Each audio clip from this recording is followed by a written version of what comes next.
The film opens in Tegucigalpa, Honduras. A young girl, named Rocio Aguilar, is playing on her drum and singing a song. A former beauty queen, named Hiseye, comes to the Aguilar house and speaks to Rocio's father, whose name is Roberto. She claims to be from an agency for child stars, as she heard Rocio singing in the market, and would like to sign her. Rocio's little brother, called as Miguel, then walks in, and also catches Hiseye's attention. Now, Roberto brings the kids to the studio, where they are placed, along another group of children. Hiseye makes them do a photo shoot together, and tells Roberto what time to pick them up. When he goes to the building, at the time he was told, he finds the building dark and empty, before he begins to panic. We then see the children with Hiseye loaded into a van, and being hauled off to a new destination, as for slaves. Somewhere in Calexico, California, a Homeland Security agent, named Tim Ballard, is setting up an operation to catch a wanted pedophile, aka child predator, called as Ernst Oshinsky. They wait for him to start downloading a file on captured children. The team of agents makes it into Oshinsky's house and arrests him. While Tim has captured nearly 300 pedophiles, he knows he has unfortunately not been able to find any of their victims. Later, Tim gets Oshinsky out of his cell and tries to convince him that he is also a pedophile, in an attempt to gain his trust and find out new information on captured children. They set up a purchase, in which a child, called Teddy Bear, who happens to be Miguel, will be brought to him. With the information needed, Tim has the officers haul Oshinsky back to prison. Tim and other agents head to the US-Mexico border, where Miguel's buyer, named Earl Backman, arrives with the boy. The agents arrest Miguel, and Tim speaks to the boy to try and comfort him. He takes him out for a meal, where Miguel talks about his time being taken and imprisoned for what appears to have been months. Flashbacks show Hiseye and her goons bringing the scared children in for purchasing, and the time Miguel spent after Earl bought him. Miguel tells Tim that Rocio is still captured, and he asks him to help find her.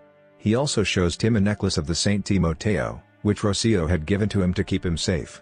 Miguel is brought back to Roberto, but he speaks to Tim about how hard it is to not have both his children returned to him. Tim returns home to his wife Catherine, with whom he has 6 kids. She is sympathetic to Roberto's pain, which spurns Tim's decision to take down the traffickers, even though his boss, named Frost, advises him against it.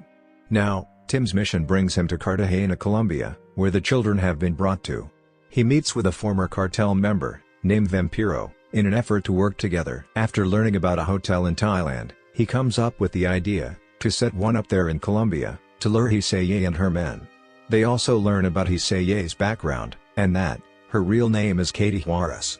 So, Tim and Vampiro set up a meeting with one of Katie's guys to have all of her captured children delivered to the new location. After gathering more intel on the traffickers, Tim and Vampiro have a chat about the latter's personal history.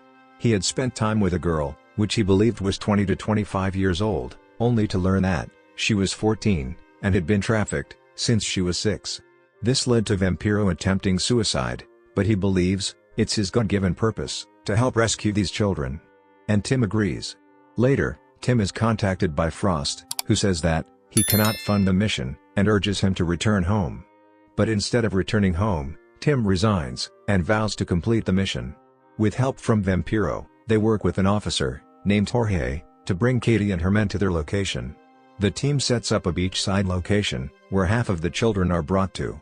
Tim catches one of Katie's goons, a man called Carney, who was attempting to sneak off with a little boy called Simba.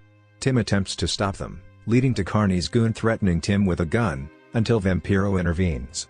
The rest of the children are brought, and with Frost having sent members of the U.S. Embassy to help, agents arrive on the scene and arrest Katie and her goons, even while she tries to play victim.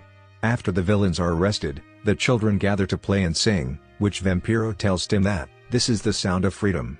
Unfortunately, despite there being 54 kids rescued, Rocio is not among them. Later, one of Katie's men is interrogated by Tim's guys, and he spills the beans after learning Carney was killed in his cell. He says that Rocio was sold to the Revolutionary Armed Forces of Colombia, specifically to a man called El Alacrán, aka the Scorpion. Jorge tells Tim that there is no way he will be able to rescue the girl since nobody goes into rebel-occupied territories, but Vampiro comes up with the idea for them to pose as doctors. Later, Tim and Vampiro ride a boat through the river, before being found by the armed rebels. They take Tim with them, after inspecting their items, and finding vaccines. He is taken to Scorpion's camp, where he finds Rocio, and is put to make cocaine. At night, Tim waits for Scorpion and his goons to drink and sing songs, while he tries to rescue Rocio. She screams upon seeing him, but he gets her to calm down, and do as he says. Unfortunately, Scorpion heard the scream, and goes to check on her. He takes her, and prepares to force her again, but Tim springs on him, and fights Scorpion, until he kills him. He takes Rocio with him, before the other men notice that their boss is dead. Tim hops on a boat, and reaches Vampiro in a van, as the rebels shoot after them, but their escape is successful.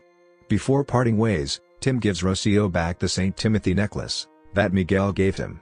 She is found in the hospital by Roberto and Miguel, who happily reunite with her, and bring her back to Honduras. There, she finds a real drum in her room, that her father brought for her, and she proceeds to play and sing a song. The ending text states that the real Tim Ballard's work in testifying to Congress helped recover over 120 victims of trafficking, and established new laws for governments to cooperate with foreign countries in trafficking investigations. Tim's with Kathy is credited for his decision to take on the mission. The final text states that there are more people sold into slavery today than when slavery was legal, and many of the victims are children. The credits feature a video from Jim Caviezel, thanking viewers for supporting the film, and helping raise awareness of a real-world issue, while also encouraging viewers to pay it forward, and buy tickets for those who cannot afford to do so. So guys, I hope you enjoyed this recap.